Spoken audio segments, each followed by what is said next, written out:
नमस्कार, Prabhas action news नाटक और आप सभी का स्वागत है। बिहार में चुनावी रणभूमि गर्मा चुकी है। पहले चरण के चुनाव प्रचार के अंतिम दिन प्रचार को और तेज धार देते हुए प्रधानमंत्री नरेंद्र मोदी, केंद्रीय गृह मंत्री अमित शाह, रक्षा मंत्री राजनाथ सिंह, बीजेपी अध्यक्ष जेपी नड्डा, उत्तर प्रदेश के मुख्यमंत्री योगी आदित्यनाथ, मध्य प्रदेश के मुख्यमंत्री मोहन यादव, दिल्ली की मुख्यमंत्री रेखा गुप्ता और असम के मुख्यमंत्री हेमंत बिस्वा शर्मा ने पूरे दमखम से विपक्ष पर तीखे प्रहार करते हुए महागठबंधन को जंगल राज की वापसी का प्रतीक बताया। वहीं राहुल गांधी ने जवाबी हमला करते हुए नीतीश कुमार को बीजेपी का रिमोट नियंत्रित मुख्यमंत्री बताया। दरभंगा से लेकर समस्तीपुर और औरंगाबाद तक बीजेपी एनडीए की रैलियों में जनसैलाब उमड़ा।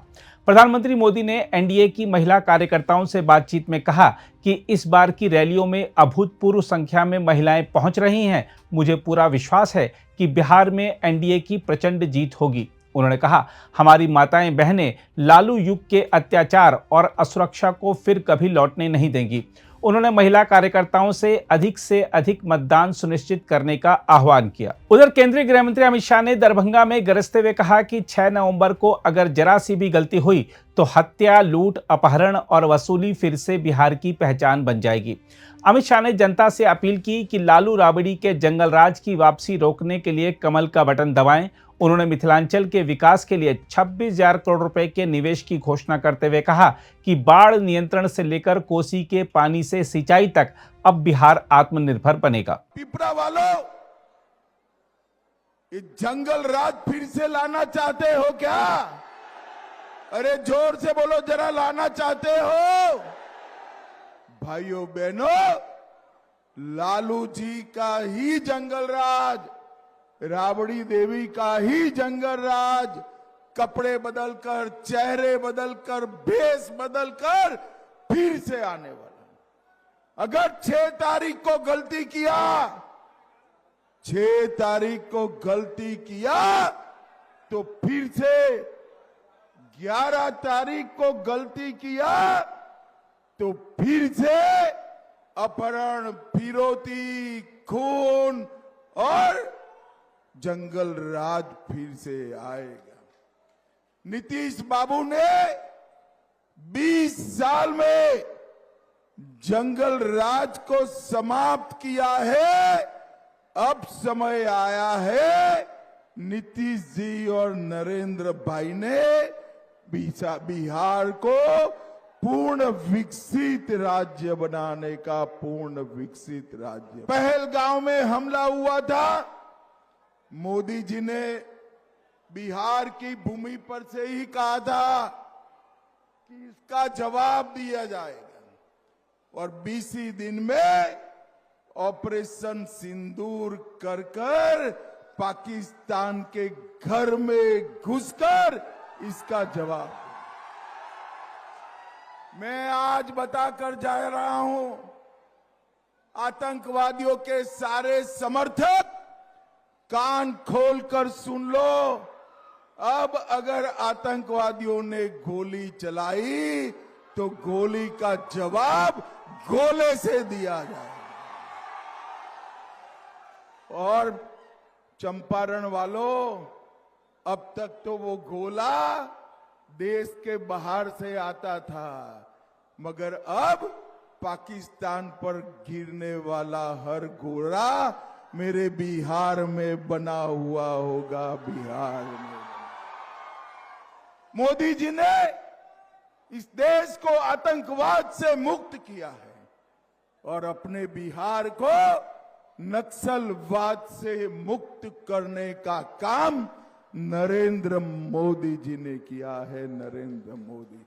और बिहार वालों, मैं कह कर जाता हूं, महात्मा गांधी की कर्म भूमि पर, चंपारण सत्याग्रह की भूमि पर कि 31/3/2026 को पूरे देश से हम नक्सलवाद को समाप्त कर देंगे, समाप्त। दूसरी ओर समस्तीपुर में उत्तर प्रदेश के मुख्यमंत्री योगी आदित्यनाथ ने विपक्ष पर सीधा वार करते हुए कहा, अब बिहार में भी माफिया पर बुलडोजर चलेगा और उनकी संपत्ति गरीबों में बांटी जाएगी। यही सच्चा न्याय है। योगी ने कहा कि बिहार को फिर से ज्ञान की भूमि बनाना है। एनडीए सरकार विकास और विरासत का उत्कृष्ट संतुलन स्थापित कर चुकी है। सुशासन और विकास ये एनडीए लाएगा। जंगल राज और गुंडा राज ये आरजेडी और कांग्रेस की पहचान है, इनकी खानदानी पहचान है। ये जिन लोगों ने बिहार को लूटा, जो खानदानी लुटेरे हैं, आज वे खानदानी माफिया को शागिर्द बना करके फिर से बिहार में जंगल राज लाना चाहते हैं। आप याद करिए, उत्तर प्रदेश में डबल इंजन की सरकार नहीं होती तो क्या उत्तर प्रदेश में राम मंदिर का निर्माण अयोध्या में हो पाया होता? क्या आज राम मंदिर के निर्माण से खुश हैं ना? होना चाहिए था ना अयोध्या में राम मंदिर का निर्माण। लेकिन बहनों और भाइयों, याद करिए, यही कांग्रेस थी, कहती थी कि राम तो हुए ही नहीं। यही आरजेडी थी जो राम मंदिर की रथ यात्रा को रोकती थी। यही इनका पार्टनर उत्तर प्रदेश में समाजवादी पार्टी है जो राम भक्तों पर गोली चला करके अयोध्या को लहूलुहान करती है। और हम लोग तो तब भी कहते थे कि रामलला हम आएंगे, मंदिर वहीं बनाएंगे, लाठी गोली खाएंगे, मंदिर वहीं, और मंदिर बन गया ना। आज मोदी जी का नेतृत्व है, मार्गदर्शन है, अयोध्या में राम मंदिर का निर्माण हो गया, भव्य राम मंदिर का निर्माण हो गया। अयोध्या दुनिया की सुंदरतम नगरियों में से एक नगरी बन गई है। और अब तो अगर अयोध्या में रामलला का मंदिर बनेगा तो सीतामढ़ी में मां जानकी का मंदिर भी बनेगा, और यह भी शिलान्यास हो गया है। बहनों और भाइयों, शिलान्यास हो गया, कार्य प्रारंभ हो गया। अब तो कॉरिडोर भी बन रहा है अयोध्या से सीतामढ़ी को जोड़ने के लिए। 6155 करोड़ रुपए की लागत से 4 लेन की सड़क का निर्माण। क्या ये काम कांग्रेस आरजेडी कर पाती? क्या ये करेंगे भी नहीं, क्योंकि विकास का पैसा तो ये खानदानी लुटेरों के हाथों में जाने पर सारा पैसा ये हजम कर जाते हैं। वहीं रक्षा मंत्री राजनाथ सिंह ने वैशाली में कहा कि नीतीश कुमार पर भ्रष्टाचार का एक भी आरोप नहीं है। इतने वर्षों में उनकी ईमानदारी बिहार के सुशासन की पहचान बन चुकी है। उन्होंने कहा कि यूपीए सरकार के समय बिहार को मात्र 2 लाख करोड़ रुपए मिले थे, जबकि मोदी सरकार ने 10 वर्षों में 15 लाख करोड़ रुपए दिए हैं। और बहनों भाइयों, आप जानते हैं कि आने वाले वर्षों में मोदी जी के नेतृत्व में हमारी एनडीए ने यह फैसला किया है कि हम बिहार को विकसित बिहार बनाकर रहेंगे। बिहार अब गरीब बिहार नहीं रहने पाएगा। और इस जो कुछ भी मैं कह रहा हूं, पिछले 10-5 वर्षों के अंदर श्री नीतीश कुमार जी की सरकार रहते हुए प्रत्यक्ष आप लोगों ने अपनी आंखों से देखा है।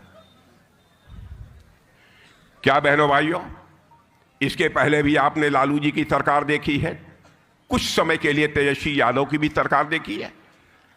क्या बहनों भाइयों, कोई व्यक्ति उंगली उठाकर यह कोई आरोप लगा सकता है, चाहे वह नीतीश कुमार जी वहां पर हो, चाहे यहां पर आपका विधायक सतीश कुमार हो, कोई मां का लाल उंगली उठाकर नहीं कह सकता है कि उनके दामन पर कोई भ्रष्टाचार की दाग लगी हुई है। दूसरी ओर राहुल गांधी ने औरंगाबाद में नीतीश कुमार को बीजेपी का बंधक बताते हुए कहा, अब बिहार में नीतीश जी की सरकार कभी नहीं बनेगी। मोदी और शाह रिमोट से चैनल बदलते हैं, नीतीश वही करते हैं जो दिल्ली से आदेश आता है। राहुल ने बीजेपी पर वोट चोरी की साजिश का आरोप लगाया और कहा कि युवाओं को बेरोजगारी से भटकाने के लिए मोदी रील्स और नशे की बात करते हैं, भाषण करते रहते हैं। अच्छा, मैंने कहा नीतीश जी की सरकार है, नीतीश जी की सरकार ही नहीं है। जैसे टीवी का रिमोट कंट्रोल होता है, वैसे नरेंद्र मोदी जी और अमित शाह के हाथ में नीतीश कुमार जी का रिमोट कंट्रोल है। जो भी करवाना है करवा देते हैं, बटन दबाते हैं, नीतीश जी करते हैं। और ये मत सोचिए, बीजेपी ने नीतीश जी को पूरा कंट्रोल कर रखा है, दबा के पकड़ रखा है। नीतीश जी की सरकार अब बिहार में कभी नहीं बनने वाली है, खत्म हो गया काम, हो ही नहीं सकता अब।